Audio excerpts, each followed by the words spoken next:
Yo, what's up, people? This your boy K Seal. I just watched what I believe is the greatest coaching debut in the history of college football. Deion Sanders is, along with probably Muhammad Ali, the most charismatic sports figure in the history of U.S. sports. And his approach to the game is infectious. The luggage that he brought, like he said, that I made a Facebook post about this about an hour ago, was indeed Louis. I'm just gonna be honest. I was not a fan of the way he approached things. Right? You know, he basically cut all those kids when they got to Colorado. Never really gave them a chance. Took the job, cut the kids like 4 or 5 days later or whatever.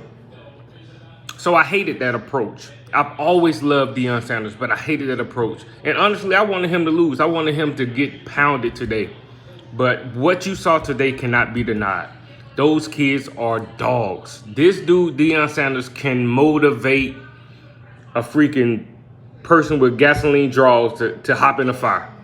That's how good Deion Sanders is at motivating other young men. And why? Because of his resume, his charisma, and he obviously knows what he's doing.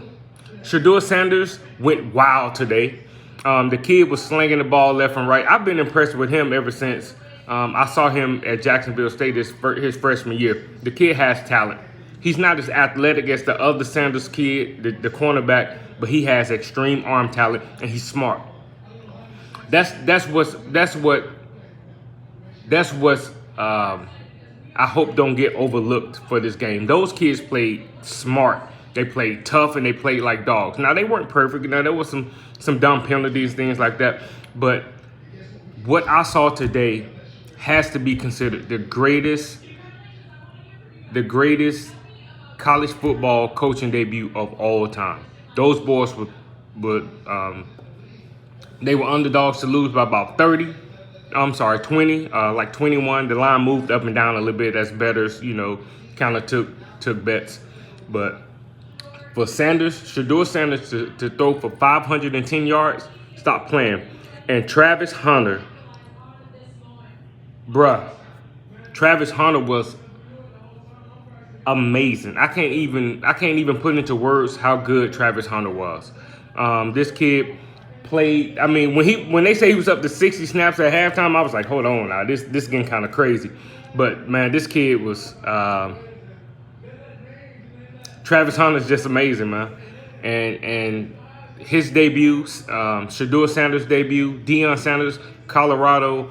I apologize. I think it gets easier from here. I think TCU may be better than or just as good as anybody in the Pac-12. Save USC, of course, they're gonna be good. You're gonna have to deal with Oregon, with Bo Nix, that kind of thing. But listen, they were picked to win 3 games before the season. Yeah,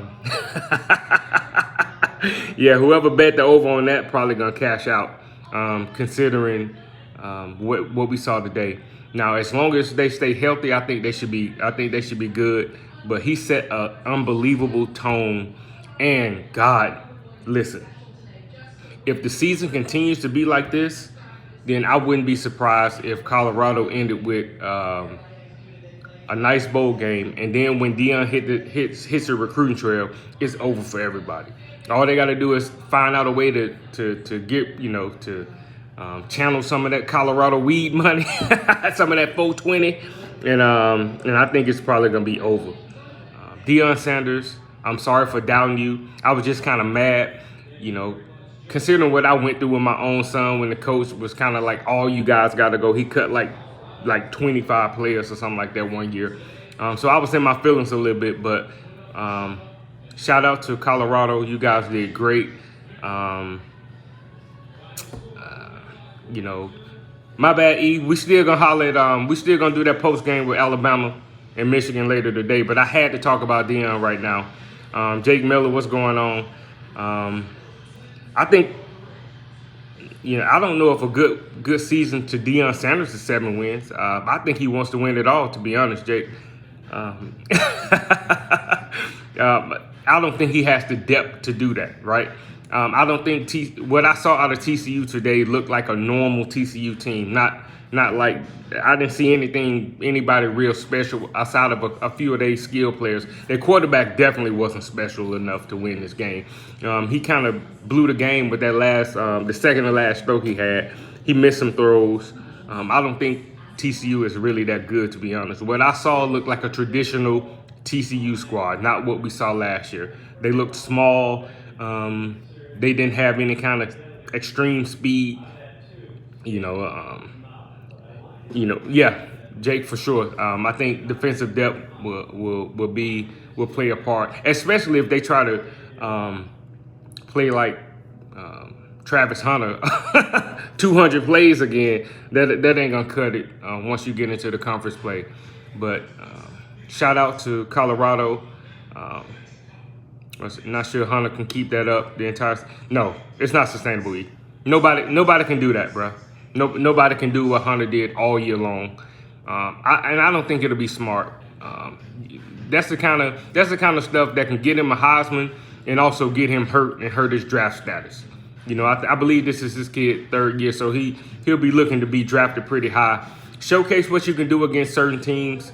Pick a position and go hard with that, and then play sparingly on the other side of the ball. And I think that's probably the smartest route that Hunter can go. His son can be a legit top 10 prospect with good stats and height. Listen, I won't doubt it. I think the kid can sling the ball, man. I mean, you saw his arm strength today, and you saw his touch and his accuracy, and he's tough. So I think Shador is I think he's. I think so many players got put on the map today. That kid Dylan Edwards, who had 3 touchdown passes. It was just a great debut, man. And listen, Prime is too legit to quit. But yeah, I just wanted to hop on to that and give my thoughts on Colorado, the greatest coaching debut in the history of college football. Shout out Prime Time. The recruiting trail is about to get scary. If this season continues the way that it just started, recruiting trail is gonna get scary, man.